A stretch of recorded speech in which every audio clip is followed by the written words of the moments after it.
Mi esposa me exigió, pásame la casa a mi nombre o me voy esta noche. Le respondí, déjame buscar un bolígrafo. Luego en su lugar le entregué los papeles del divorcio. Cuando leyó el informe del investigador privado adjunto, sus maletas ya estaban hechas, pero no por la razón que ella planeaba. Yo, un hombre de 41 años, he estado casado con mi esposa durante 12 años. No tenemos hijos. Ella nunca los quiso y finalmente lo acepté. Construí mi negocio de paisajismo de la nada, comenzando con una camioneta usada y una cortadora de césped prestada. Ahora doy empleo a 14 personas y soy dueño absoluto de la casa en la que vivimos. La terminé de pagar hace 3 años. El martes pasado por la noche, ella llegó a casa de su club de lectura, más sobre eso más adelante, y me encontró en la sala viendo la televisión. Estaba vestida como si fuera a un cóctel, no a discutir el último éxito de ventas con sus amigas. Se paró en la puerta con los brazos cruzados. Tenemos que hablar. Puse la televisión en silencio. Está bien. He estado pensando en nuestro futuro, en lo que necesito, y he decidido que necesito seguridad, seguridad real. Tenemos seguridad. La casa está pagada. El negocio va bien. Tu negocio, tu casa, todo está a tu nombre. Esto no era nuevo. Había estado haciendo comentarios como este durante meses, pequeñas indirectas sobre lo injusto que era que yo fuera el dueño de todo, cómo sentía que era solo una invitada en nuestra vida juntos. Le había ofrecido agregarla a las cuentas para darle más acceso. Ella siempre se negó diciendo que era demasiado complicado. Mirando hacia atrás, me di cuenta de que no quería acceso, quería propiedad, control total. ¿Quieres que te agregue a las escrituras? No, quiero que me pases la casa a mi nombre completamente esta noche. De hecho, me reí, no pude evitarlo. ¿Quieres que te dé la casa que compré antes de casarnos y que pagué con el dinero que gané? ¿Solo dártela? Es lo justo.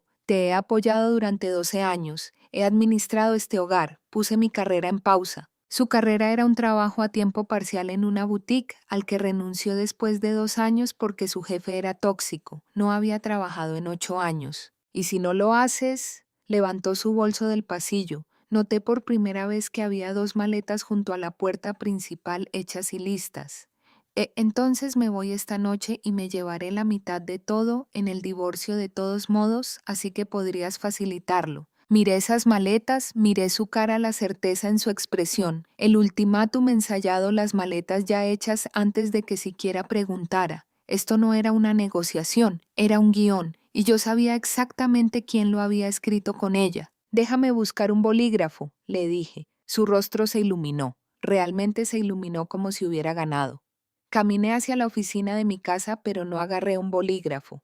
Agarré la carpeta de papel manila que había estado en el cajón cerrado de mi escritorio durante 3 semanas. Cuando regresé, ella tenía su teléfono afuera, probablemente lista para enviarle un mensaje de texto a alguien con las buenas noticias. Toma, dije entregándole la carpeta. La abrió esperando una transferencia de escrituras. Lo que encontró fue una demanda de divorcio y detrás de ella un informe de 42 páginas de un investigador privado. Vi cómo cambiaba su rostro, primero confusión, luego reconocimiento, luego terror. El informe documentaba 3 meses de vigilancia, sus reuniones del club de lectura que tenían lugar en hoteles, sus viajes de compras que terminaban en el apartamento de él, fotos de ellos juntos tomados de la mano, besándose, entrando a habitaciones con marcas de tiempo fechadas expuestas. ¿Cómo? Susurró. Tu historia sobre el club de lectura no cuadraba. Estuviste leyendo Los 7 maridos de Evelyn Hugo durante 4 meses seguidos.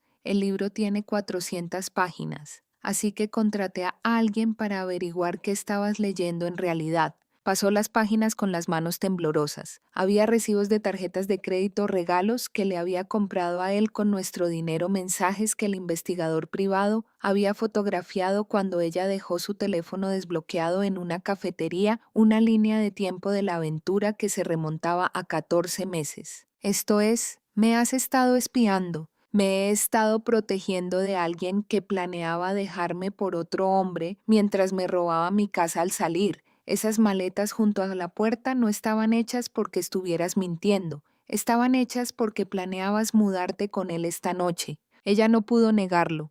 El informe incluía su dirección, un apartamento en una buena zona de la ciudad. El investigador había fotografiado su coche allí durante la noche en 6 ocasiones distintas. Puedo explicarlo. Realmente no puedes, pero esto es lo que va a pasar. Vas a firmar esos papeles de divorcio, vas a tomar tus maletas y te vas a ir de mi casa. Nuestra casa. Las escrituras dicen lo contrario. La compré 3 años antes de que nos casáramos. No es propiedad matrimonial.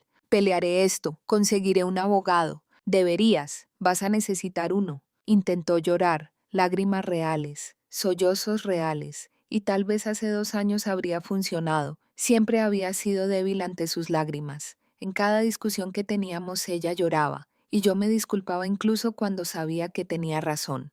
Era un patrón que nunca había reconocido hasta que me vi obligado a ver nuestra relación con claridad. Pero había pasado 3 semanas mirando fotos de ella con otro hombre, leyendo transcripciones de sus conversaciones sobre su futuro juntos, viendo la vida que estaba construyendo sin mí mientras fingía ser mi esposa. Las lágrimas ya no me conmovían, solo parecían otra manipulación. «Te di 12 años de sustos», dijo entre lágrimas. «Me diste mentiras. Los últimos 14 meses, al menos, tal vez más. Simplemente pasó. El club de lectura simplemente pasó. Las habitaciones de hotel simplemente pasaron. El apartamento al que planeabas mudarte esta noche simplemente pasó». Ella se quedó en silencio. Señalé la puerta. «Tus maletas ya están hechas. Conveniente. Úsalas». Recogió sus maletas con manos temblorosas. En la puerta se dio la vuelta. «Te vas a arrepentir de esto. Me voy a llevar todo». «Vas a intentarlo». Se fue. Cerré la puerta tras ella. Luego me senté en el sofá y miré fijamente a la pared durante aproximadamente 1 hora. 12 años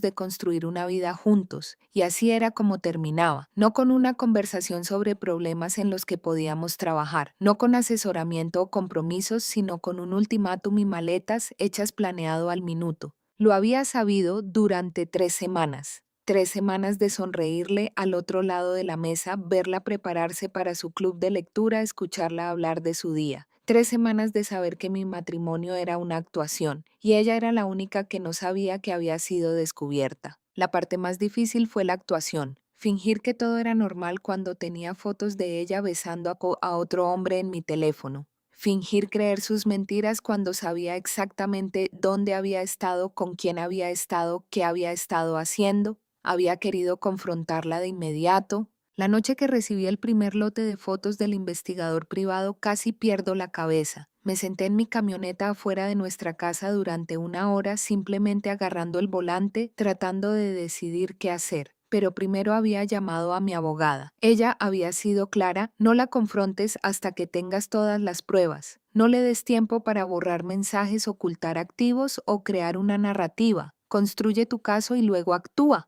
Así que esperé y fueron las 3 semanas más largas de mi vida. Actualización 1. 1 semana después, el sentido de derecho a exigir comenzó de inmediato. La mañana después de que se fue recibí una llamada de su madre. Dejé que pasara al buzón de voz. El mensaje fueron 20 minutos de gritos sobre cómo estaba tirando por la borda 12 años y humillando a su hija y siendo cruel sin razón. Sin razón. Como si las fotos de su hija con otro hombre no fueran nada. Luego llegó el mensaje de texto de su hermana. «Realmente estás haciendo esto por un error. Ella era infeliz. Eso es tu culpa. Los verdaderos hombres luchan por sus matrimonios». No respondí, solo tomé capturas de pantalla de todo y se lo envié a mi abogada. Hablando de mi abogada, encontré una buena. Cara, pero valía la pena. Revisó mi situación y me dio el desglose. La casa era mía, comprada antes del matrimonio, pagada con fondos separados. En nuestro estado, eso es claramente propiedad separada no sujeta a división.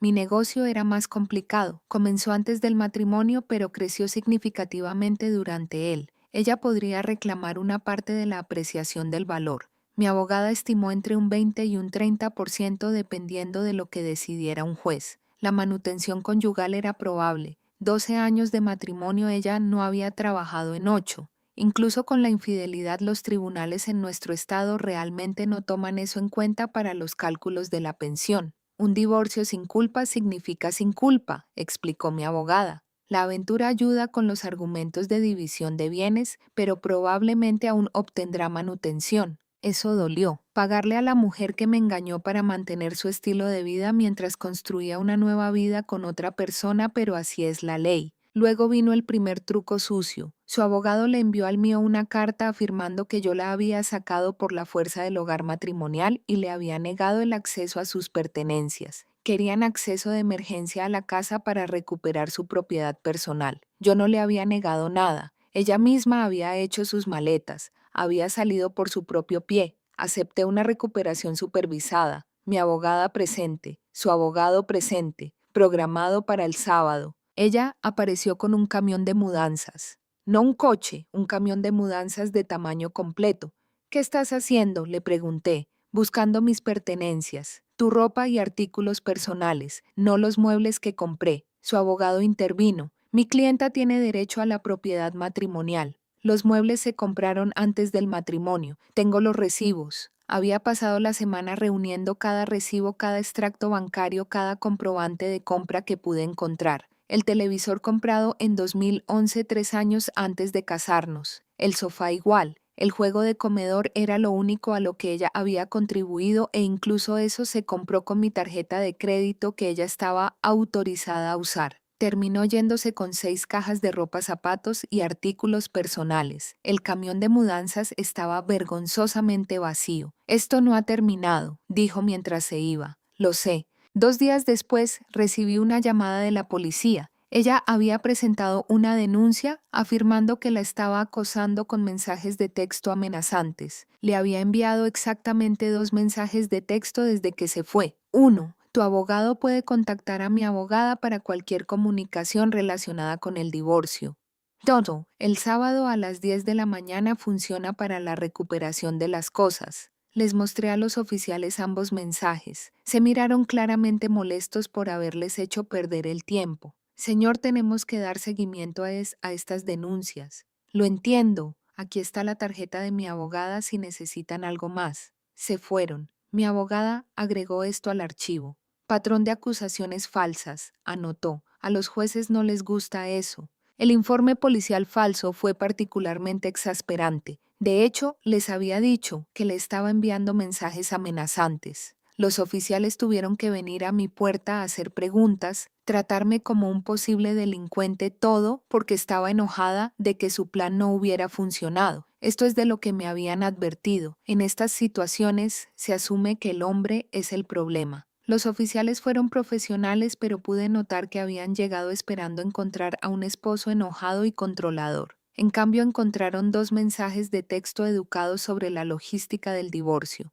No sería la última vez que intentaría pintarme como el agresor, pero al menos ahora tenía documentación de que sus acusaciones no tenían fundamento. Actualización 2. 3 semanas después, la fase de descubrimiento del divorcio reveló algunas cosas interesantes. Primero, mi esposa había estado desviando dinero durante meses, no de nuestra cuenta corriente conjunta. Me habría dado cuenta de eso sino de una tarjeta de crédito a mi nombre que ella estaba autorizada a usar. Había estado haciendo adelantos de efectivo, pequeñas cantidades de $200 a $300 a la vez, distribuidos a lo largo de los meses para que no activaran ninguna alerta.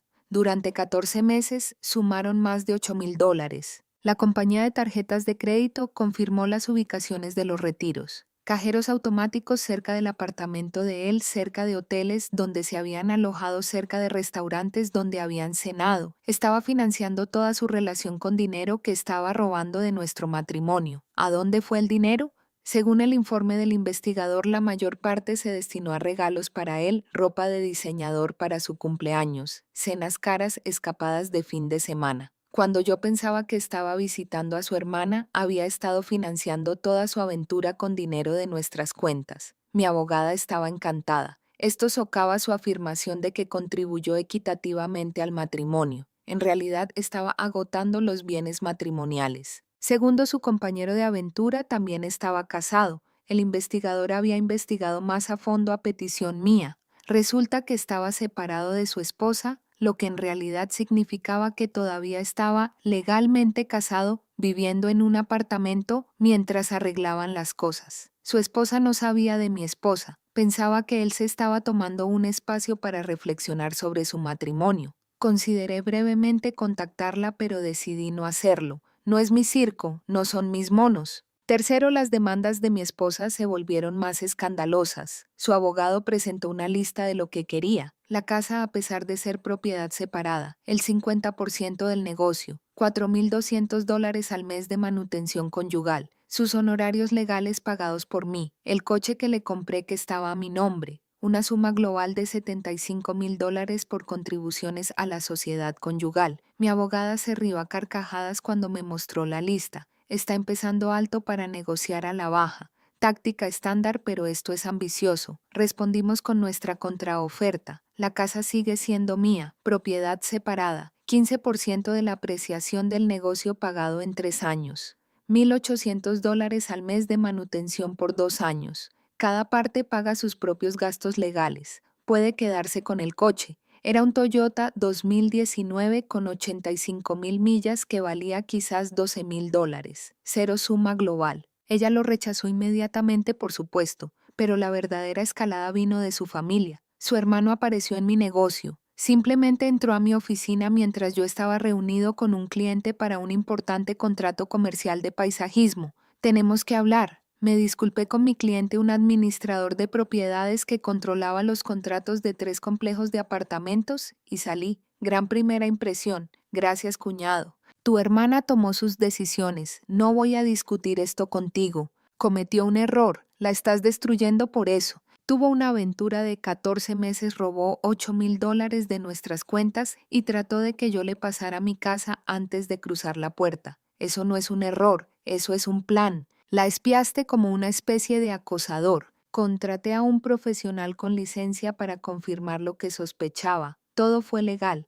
Cada foto se tomó en lugares públicos. Cada pieza de evidencia se obtuvo sin infringir ninguna ley. Arruinaste su vida. Ella arruinó su matrimonio. Yo solo estoy respondiendo a ello. Si quieres estar enojado con alguien, enójate con la persona que eligió engañar durante más de un año mientras fingía que todo estaba bien. Dio un paso más cerca. Por un momento pensé que realmente iba a dar un golpe. ¿Te vas a arrepentir de esto? Saqué mi teléfono. Di eso otra vez, más cerca del micrófono. Se fue, lo agregué al archivo. Luego su madre llamó a mi madre. Le soltó un buen sermón sobre cómo yo estaba siendo cruel y vengativo y destruyendo la salud mental de su hija. Mi mamá bendita sea respondió: tal vez tu hija no debería haberse acostado con otro hombre durante un año mientras estaba casada con mi hijo. Clic. La mediación estaba programada para el próximo mes. Mi abogada me advirtió que me preparara para pelear. Actualización 3. La mediación y las consecuencias. La mediación se llevó a cabo en una sala de conferencias en el juzgado. Yo, mi abogada, mi esposa, su abogado y una mediadora que parecía preferir estar literalmente en cualquier otro lugar. Mi esposa se veía diferente, más delgada, cansada. Su abogado claramente la había preparado para parecer digna de compasión. Vestido modesto, maquillaje mínimo, sin joyas, excepto su anillo de bodas. Todavía lo llevaba puesto aparentemente. La mediadora comenzó con un discurso estándar sobre cómo encontrar puntos en común. El abogado de mi esposa intervino de inmediato. Mi clienta ha sido traumatizada por este proceso. Fue obligada a salir de su casa solo con la ropa que llevaba puesta. Hizo 2 maletas antes de dar un ultimátum, interrumpió mi abogada. Ella se fue voluntariamente y se le ha negado el acceso a los bienes matrimoniales. No hay bienes matrimoniales, la casa es propiedad separada. Hemos proporcionado documentación. La mediadora levantó las manos. Centrémonos en lo que realmente se puede dividir. Lo revisamos todo. El negocio era el punto de fricción. El abogado de mi esposa argumentó que ella había sacrificado su carrera para apoyar mi trabajo, lo que le daba derecho a una parte significativa. ¿Qué carrera?, preguntó mi abogada. Trabajó a tiempo parcial en el comercio minorista durante 2 años, hace más de una década. Ella administraba el hogar, lo que le permitía a él concentrarse en construir su negocio. También llevó a cabo una aventura de 14 meses y malversó más de $8,000 durante ese tiempo. La mediadora miró el informe del investigador, los estados de cuenta de las tarjetas de crédito, la línea de tiempo de la infidelidad. Esto complica la posición de su clienta, le dijo al abogado de mi esposa. Mi esposa finalmente habló. Cometí un error, pero eso no borra 12 años de matrimonio. No, dije, pero explica por qué estabas tan ansiosa de que te pasara la casa antes de salir por la puerta. Eso no es, yo no estaba... Tus maletas estaban hechas, su apartamento estaba listo, Tenías todo planeado. La única parte que no esperabas era que yo dijera que no. Ella no tuvo respuesta para eso. La mediación duró 4 horas. Al final llegamos a un acuerdo no porque ninguna de las partes estuviera feliz, sino porque ir a juicio nos costaría a ambos más de lo que ganaríamos. Mi abogada me había advertido sobre esta parte. Los juicios son caros e impredecibles. Incluso con pruebas sólidas los jueces tienen discreción. Un mal día, una visión comprensiva de tu esposa y de repente estás pagando más de lo que deberías. A veces el movimiento inteligente es conformarse con algo que puedes controlar en lugar de apostar por algo que no puedes. Lo odié. Cada fibra de mi ser quería pelear para que se enfrentara a un juez y explicara sus acciones en audiencia pública. Pero mi abogada tenía razón. Un juicio podría llevar un año, costar $50,000 en honorarios legales y podría no darme un resultado mejor que el que podíamos negociar ahora. Así que negociamos durante 4 agotadoras horas. El acuerdo, la casa seguía siendo mía por completo. Esto no era negociable. Su abogado intentó una vez más argumentar el estado de hogar conyugal señalando que habíamos vivido allí juntos durante 12 años, pero las escrituras estaban a mi nombre comprada con mi dinero antes de casarnos. La ley era clara. Ella obtuvo el 20% de la apreciación del negocio durante el matrimonio, alrededor de $68,000 pagados en 4 años. No me encantó, pero mi abogada dijo que un juez podría haberle dado más. Ella argumentará que apoyó tu carrera administrando el hogar. Es un argumento débil, pero no infundado. El 20% con la evidencia de la aventura es en realidad un resultado decente. Manutención conyugal, $2,100 al mes durante 3 años. Después de eso estaba por su cuenta. Ella quería manutención indefinida. No la obtuvo. Su abogado argumentó que había sacrificado su potencial de ingresos por el matrimonio. La mía replicó que había tenido 8 años para encontrar empleo y decidió no hacerlo. La mediadora se puso del lado de un enfoque de tiempo limitado. Se quedó con el coche con lo que hubiera en su cuenta bancaria personal alrededor de $3,000 y sus pertenencias personales. Nada de suma global, ni pago de honorarios legales ni casa. Los $8,000 en adelantos de efectivo de las tarjetas de crédito se consideraron distribución anticipada de bienes matrimoniales y se dedujeron de su liquidación. Palabras de mi abogada, pero básicamente no obtuvo nada extra por el dinero que ya había robado. Su abogado intentó un último empujón. Mi clienta solicita que el informe del investigador privado sea sellado de cualquier registro judicial. No, dijo mi abogada. Es vergonzoso y es evidencia de conducta relevante para la disolución del matrimonio. Se queda en el registro. Firmamos los papeles. Estaba hecho. Después en el estacionamiento mi esposa me alcanzó. Había estado caminando con su abogado, pero se separó y se acercó a mí sola. ¿Estás feliz ahora?, preguntó.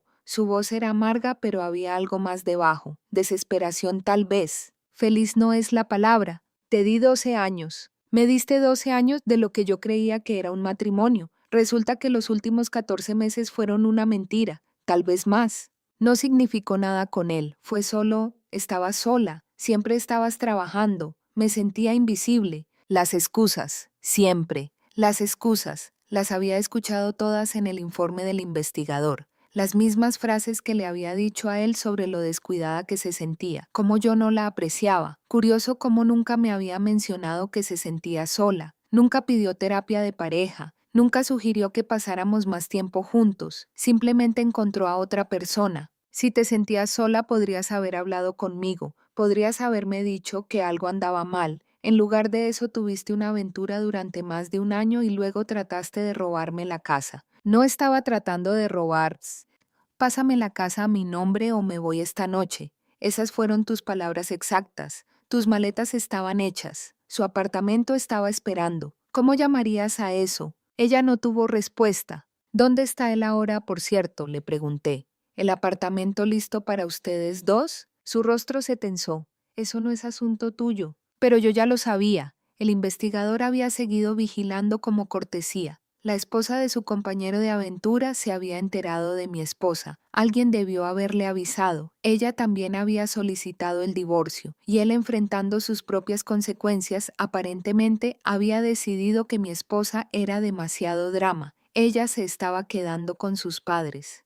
48 años durmiendo en la habitación de su infancia con un acuerdo de divorcio que apenas cubriría el alquiler. No es mi problema. Adiós, dije y lo decía en serio. El divorcio finalizó hace 6 semanas. Envié por correo el primer cheque trimestral para la liquidación de su negocio la semana pasada. Escribirlo dolió, pero menos de lo que esperaba. Es solo dinero. Ganaré más. La manutención conyugal es automática. Depósito directo el primero de cada mes. Trato de no pensar en ello. Mi casa está tranquila ahora. 12 años de matrimonio y lo único que dejó atrás fue un cepillo de pelo en el cajón del baño y algunas vitaminas caducadas en el armario de la cocina. Tiré ambas cosas a la basura. He estado recuperando lentamente el espacio, reorganicé los muebles de la sala, quité las fotos de nosotros que bordeaban el pasillo, pinté la habitación de otro color. Ella había elegido el original y ya no podía mirar esas paredes sin pensar en ella. Es extraño vivir solo después de tanto tiempo. El silencio es fuerte a veces, pero es mi silencio, mi espacio, mi vida. Mi negocio está bien. En realidad le va mejor. Tal vez porque estoy concentrado de nuevo. Tal vez porque no llego a casa con mentiras cada noche. De cualquier manera, los números se ven bien. Su familia todavía me odia. Los bloqueé a todos. A su madre, a su hermana, a su hermano. No necesito sus opiniones. Mi familia me ha apoyado. Mi mamá llama todos los domingos. Mi hermano vino el fin de semana pasado a ver fútbol. Pequeñas cosas, pero ayudan. ¿Estoy bien? Realmente no. Todavía no. 12 años es mucho tiempo. No te sacudes eso así como así porque descubras que terminó con una traición. Hay momentos en los que lo olvido solo por un segundo y espero escuchar su voz. Luego recuerdo y me golpea de nuevo. La parte más difícil no es la traición en sí, aunque eso es bastante malo. La parte más difícil es cuestionar todo lo que vino antes. ¿Algo de eso fue real? ¿Me amó en algún momento o yo siempre fui solo conveniente?